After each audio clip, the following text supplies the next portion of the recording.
I remember that day like it was just yesterday, even though I was only 6 years old. My name is Julie, and that day changed my life forever. Dad had gone on another business trip, leaving Mom and me alone in our house. I was playing with my dolls in the living room when I heard the doorbell ring. Mom rushed to answer it, her face lighting up when she saw who was there. "Julie, honey, go to your room and play," she said, her voice shaking with excitement. I did as she asked, but curiosity got the better of me. I peeked around the corner and saw a tall man I didn't recognize. Mom was quickly packing clothes into a suitcase, moving faster than I had ever seen her move before. Mom zipped up her suitcase and headed for the door. I stepped out from where I was hiding, feeling confused and scared. "Mommy, where are you going?" I asked. "I have to go away for a while, sweetie," she said, not quite looking me in the eyes. "Be a good girl for Daddy, okay?" And just like that, she was gone. No hug, no kiss goodbye, just the sound of a car engine starting and fading away. I stood there, staring at the closed door, waiting for her to come back, but she didn't. The house felt bigger and emptier than ever before. As night came, I grew more scared. I tried to turn on the lights, but I was too short to reach the switches. The darkness seemed to close in around me, and I started to cry. "Mommy, Daddy," I called out over and over, but no one came. I don't know how many days passed. I was hungry and thirsty, and the dark felt alive with monsters waiting to get me. I cried until I had no tears left, then huddled in a corner, shaking with fear. Finally, I heard voices outside. Our neighbor, Mrs. Jeremy, was talking to someone. "I've been hearing a child crying for days," she said. "I'm worried something might have happened." The door burst open, and suddenly the house was full of people, policemen, neighbors, and finally my dad. "Jen," he cried, scooping me up in his arms.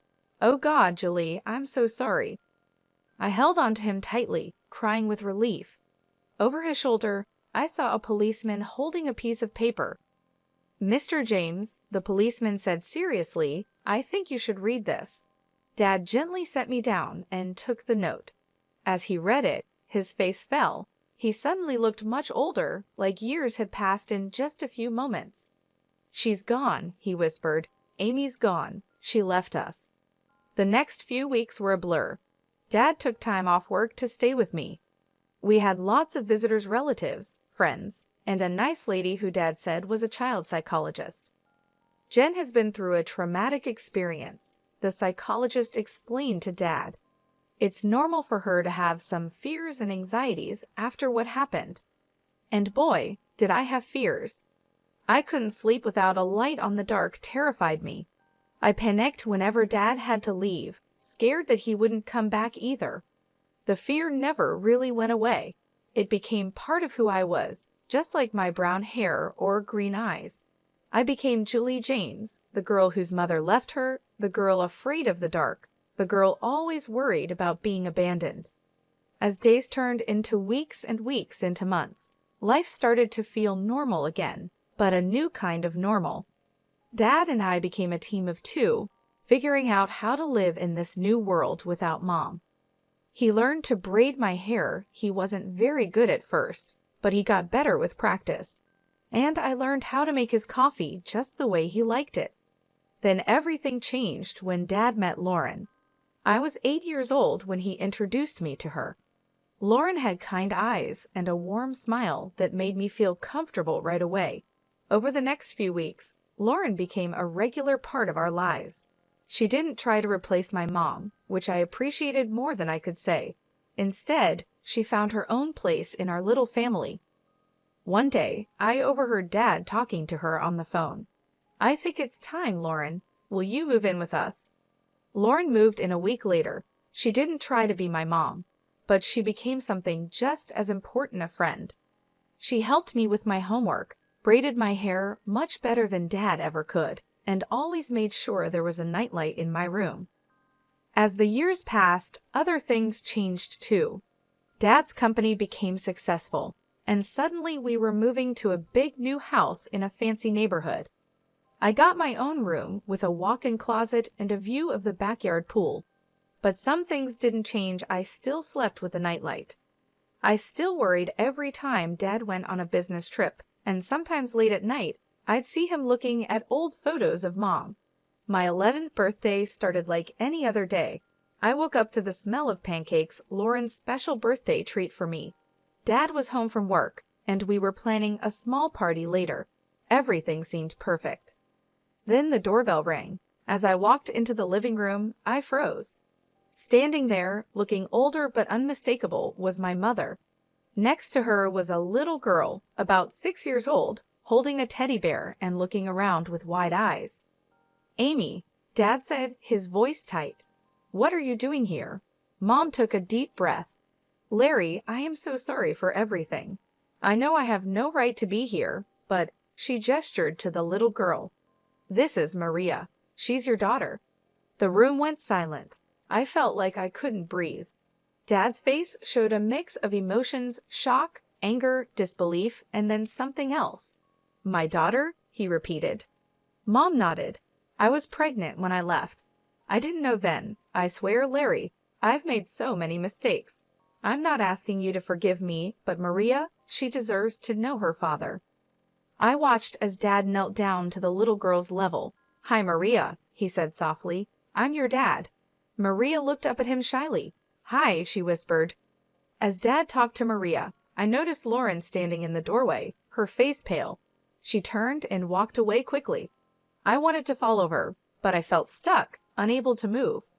The next few hours were a blur, lots of adult conversations I wasn't supposed to hear, raised voices, and tears. I hid in my room, hugging my knees to my chest, trying to make sense of it all. Later that evening, Dad came to talk to me. "Julie," he said, sitting on the edge of my bed, "I know this is a lot to take in. Your mom, she's made some big mistakes. But Maria, she's innocent in all this. She's your sister. I've decided to give your mom another chance, for Maria's sake." The next day, I watched from my window as Lauren packed her car. She looked up and saw me watching, with tears in her eyes. She waved goodbye. I waved back, feeling like a part of me was leaving with her. Mom and Maria moved in that same day. Maria took the guest room, and Mom took her old place in Dad's room. It felt wrong, like she was erasing the last 6 years as if they never happened. The years that followed were complicated. Mom was back, but it wasn't the happy family reunion I had hoped for. When I was younger, I might have dreamed about having a close relationship with my mom, but it never really happened. She adored Maria, giving her all the attention and love, but with me, there was always a distance, a feeling of awkwardness that never went away. Maria was just a kid. She didn't ask to be part of this complicated situation. I tried not to be resentful, but it was tough, especially when I saw how easily she fit into Mom and Dad's life in a way I never seemed to. By the time I turned 19, I was more than ready to leave for college. I decided to study zoology because animals were always easier for me to understand than people. They didn't judge, they didn't have complicated emotions, and they didn't come with messy family histories, they just were. The day I left for college was bittersweet.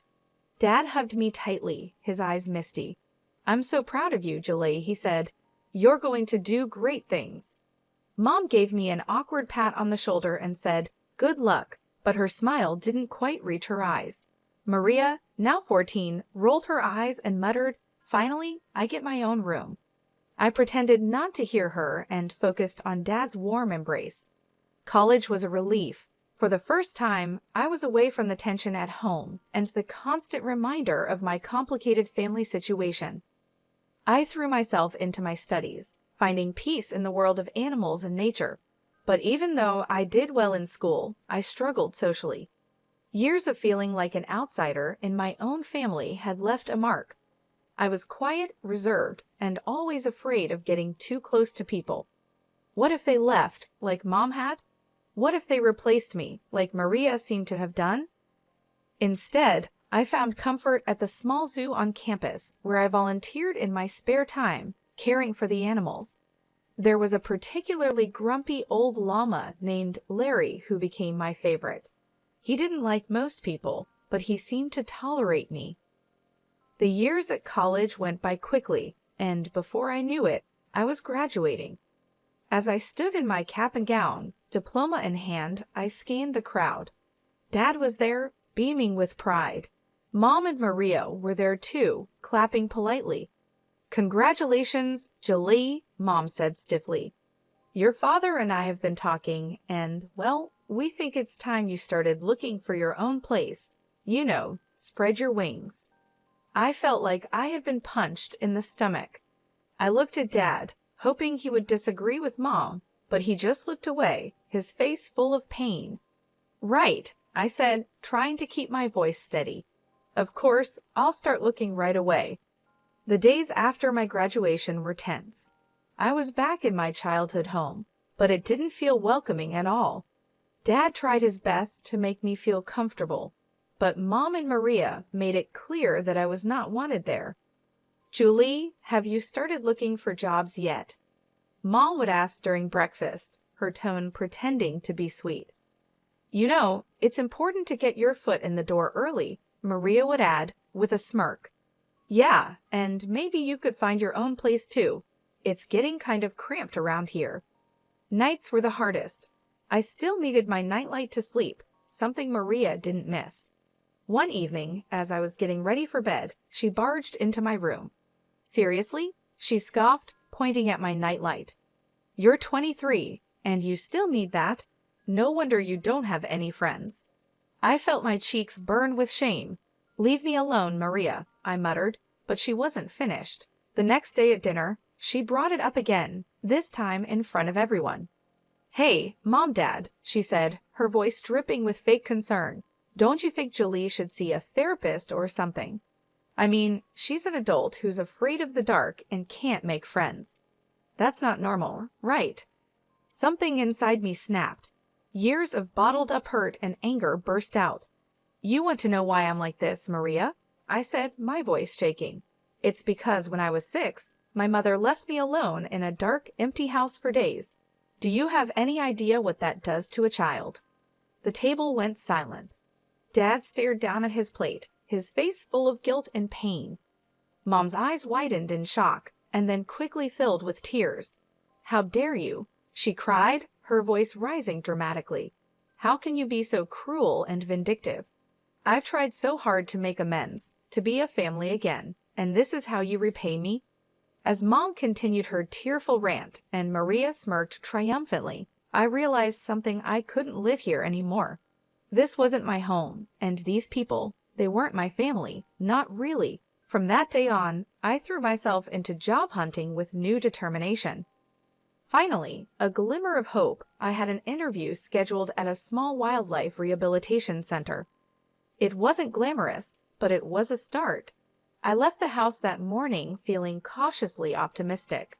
But when I arrived, I found a hastily scribbled note on the door. "Interviews canceled due to unforeseen circumstances.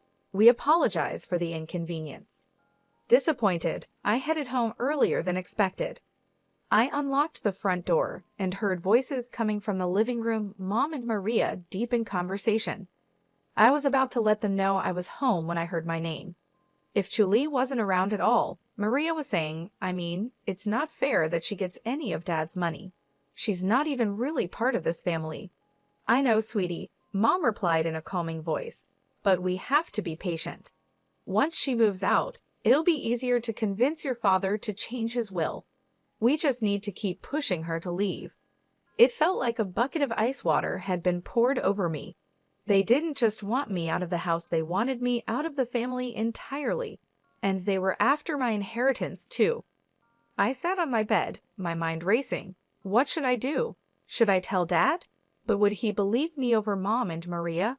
He had forgiven Mom for leaving us before, and he loved them both. Maybe he'd take their side. My first bit of luck came when I saw a job posting for the Oklahoma City Zoo. They needed a zoologist to help with their wildlife rehabilitation program. It wasn't a fancy job, but it was exactly what I had been trained for.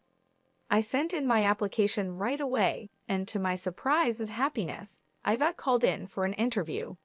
On the day of the interview, I stood in front of the zoo's main gate, taking deep breaths to calm my nerves. The interview went better than I could have imagined. The head zoologist, Dr. Frank, seemed impressed with my knowledge and passion. "You've got the job, Julie," she said with a warm smile. "Welcome to the team." I could have cried with relief. Finally, something was going right. Working at the zoo was everything I'd hoped for and more. I spent my days caring for injured wildlife, educating visitors about conservation, and even helping with research projects. In the evenings, I'd return to my tiny apartment, which I was able to rent with the money I saved.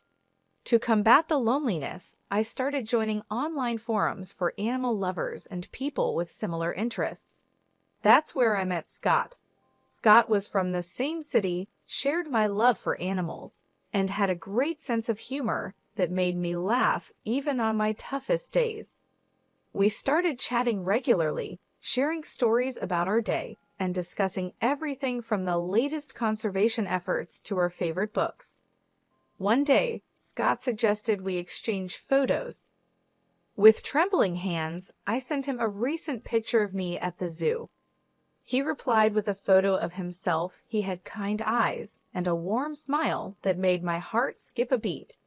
But as much as I enjoyed our conversations, the idea of meeting in person or even admitting my growing feelings scared me. What if he rejected me once he got to know the real me? What if he left, just like Mom did? Around this time, I started talking with Hannah, a girl I met on a support forum for people with childhood trauma. She understood my fears in a way no one else had before. "You know what helps me," Hannah wrote one day. "I write emails to the people I can't talk to in real life. I pour out everything I'm feeling, all the things I wish I could say, but I don't send them. I just save them as drafts. It's really healing." Taking Hannah's advice, I started writing emails to Dad. In them, I told him everything: how I overheard Mom and Maria's conversation, how hurt I was that he didn't seem to notice me anymore, and how I felt like an outsider in my own family. I also started writing to Scott. In these emails, I allowed myself to be vulnerable in a way I couldn't be in our chats. "Scott," I wrote, "I think I'm falling for you, but I'm scared. I'm scared of letting anyone get close to me. I'm scared of being hurt again." These emails, too, remained unsent, my feelings safely tucked away in my drafts folder. Dad would call occasionally, his voice a mix of concern and confusion. "Julie, honey," he'd say, "why don't you come over for dinner this weekend? We miss you." Each time, I'd come up with an excuse. "Sorry, Dad, I've got a big project at work," or "I'm not feeling well this week, maybe next time." Then, one Thursday afternoon, I was at the mall picking up some essentials when I heard a familiar voice call my name. "Julie, is that you?" I turned around, and there she was, Lauren, my former stepmother. She looked older, but her kind eyes were just the same. Before I knew it, we were hugging, years of separation melting away in an instant. That's when I noticed a young boy standing beside her, looking up at us curiously. "This is my nephew Justin," Lauren explained, ruffling the boy's hair affectionately. "I'm raising him now," Lauren explained, her voice soft. "My sister passed away last year." Over coffee, Lauren filled me in on her life after she and Dad split up. She had been on her own until her sister's death left Justin in her care. After that, we started meeting regularly, sometimes just the two of us, sometimes with Justin. One day, Lauren called and urgently asked me to look after Justin for the evening. Justin arrived at my apartment, backpack in tow. As I prepared dinner in my tiny kitchen, I could hear him tapping away on my laptop in the living room. I told him he could play games if he finished his homework. When I came out of the kitchen with 2 plates of spaghetti, I found Justin looking guilty, his face pale. "Julie," he said, his voice trembling, "I did something bad. I was curious, and I saw these emails in your drafts folder, and I sent them. All of them. I'm so sorry." The world seemed to spin around me. Those emails, my private thoughts, my deepest feelings, had been sent out into the world. To Dad, to Scott, I felt like I couldn't breathe. That night, after Justin left, I lay in bed, my mind racing. What would Dad think? And Scott, oh God, Scott. My phone pinged with a message notification. It was from Scott, but I couldn't bring myself to read it. What if he was disgusted by my feelings? What if he never wanted to speak to me again? I barely slept that night, tossing and turning, imagining all the worst-case scenarios. A few days later, my phone rang. It was Dad. "Julie," he said, his voice serious. "We need to talk. Can you meet me at the cafe near your old high school?" My heart pounded as I sat across from Dad in the small cafe. He looked tired, his face showing lines I hadn't noticed before. "I got your emails," he said quietly. "Julie, I had no idea you were feeling this way about your mother, about Maria, about everything." I couldn't meet his eyes, feeling a mix of shame and fear inside me. "Julie, look at me," Dad said, his voice gentle but firm. I looked up, surprised to see tears in his eyes. "I love you more than anything in this world. I'm so sorry I made you feel like you weren't important to me. That was never, ever my intention." We talked for hours, really talked, in a way we hadn't in years. We talked about Mom's return, about Maria, and about how I had felt pushed aside and forgotten. Dad listened, really listened, occasionally wiping away a tear. Finally, he stood up. "I need some time to process all this," he said, "but Julie, we're going to figure this out, you and me." As I watched him walk away, I felt a mix of relief and nervousness. What was going to happen now? But I didn't have much time to think about it because my phone rang again. It was Scott. "Julie," he said, his voice warm but a little nervous, "I got your email, and I feel the same way. I've been too scared to say it, but I really like you. Would you like to meet for coffee?" My heart soared. "Yes," I said, surprised by how steady my voice was. "I'd love to." The next day, I met Scott at a small coffee shop. He was even more handsome in person, with a kind smile that put me at ease right away. We talked for hours about our fears, dreams, and pasts. For the first time in years, I felt truly seen and understood. As the autumn leaves began to fall, my phone rang one crisp morning. It was Dad. "Julie," he said, his voice warm, but with something serious underneath, "I'd like you to come to Thanksgiving dinner. It's important to me that you're there." Something in his tone made me agree. Thanksgiving Day arrived, and I stood on the doorstep of my childhood home, my heart pounding. Scott had offered to come with me for support, but I felt this was something I needed to face on my own. Mom opened the door, her smile not quite reaching her eyes. "Julie, how nice of you to join us." Maria, lounging on the couch, barely looked up from her phone. "Oh, you came."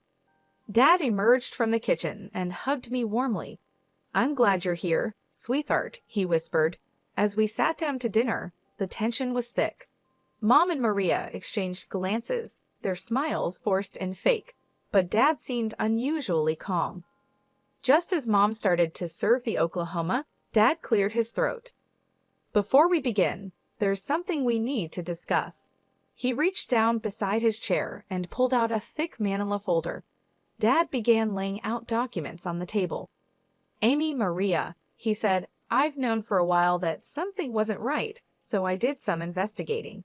He held up a bank statement. "First, I discovered regular withdrawals from our accounts, that I didn't make quite substantial amounts, in fact." Mom's face turned pale, and Maria suddenly found her plate very interesting. Dad continued, pulling out another document. "I also hired a private investigator, Amy. He provided photographic evidence of your meetings with a certain gentleman at the Oklahoma City Hotel." Mom gasped, her hand flying to her mouth. "Larry, I could explain," but Dad wasn't finished. He pulled out one final document, his hand shaking slightly. "I had a DNA test done," Dad said quietly. "Maria isn't my biological daughter." The room went silent. Maria's phone slipped from her hands and clattered to the floor. Mom looked like she might faint. "I've already spoken to my lawyer," Dad continued, his voice steady even though his eyes showed emotion. "Amy, I'm filing for divorce, and I'm afraid I'll have to ask both you and Maria to leave this house." Mom found her voice, anger replacing her shock. You can't do this. I'll take you for everything you've got." Dad's expression hardened. "Actually, Amy, you won't. If you try to claim any property, I'll countersue and demand repayment of all the money you've taken, plus what I've spent raising Maria.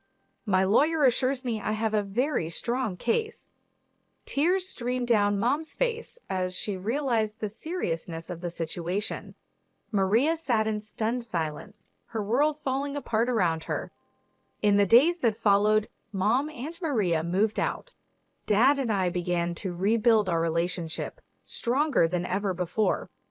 We started having weekly dinners, long talks, and even began planning a father-daughter road trip. One day over coffee, Dad hesitantly brought up Lauren.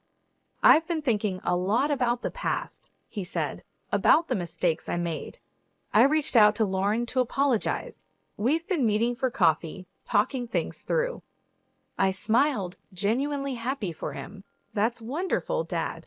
Lauren is an amazing woman." As for me, things with Scott were going better than I could have ever imagined. He was patient, kind, and understood my fears and insecurities. With his support, I was even starting to work through my issues in therapy.